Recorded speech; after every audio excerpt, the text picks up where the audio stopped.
There was a question about what to do if the distance from your breast beam to the reed was too far to reach. And I have pretty long arms and I have a handle, so it's not too bad for me.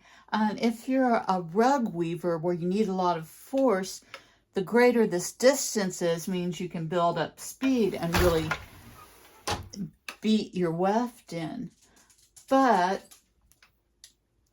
it can be tiring to have to reach up here, and so you might want this distance to be shorter. Another reason for shortening this distance is if you have a warp that wears easily. This is a wool warp, and so I might not want so much of the beater going back and forth. So I might want this distance to be shorter. Now, depending on how short you make it, it is going to make the shed smaller. So there's that consideration. So of course I have a much bigger shed back here than I do when I move it up. But anyway, here's a solution. All you need is a piece of rope. And I'm just going to loop it around my breast beam. And the way my loom is built, it's easy to just take this rope. And of course, depending on your weaving project,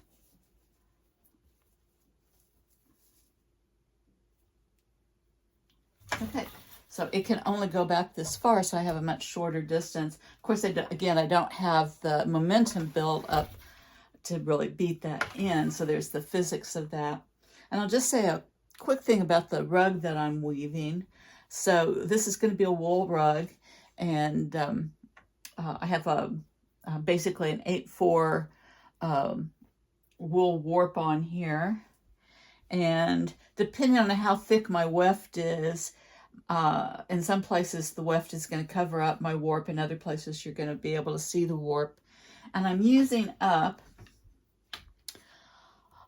yarn that I made when I first learned how to spin and dye. And so I have all kinds of different bits and pieces of yarn that's really kind of ugly, but I think it's going to work out fine for this rug.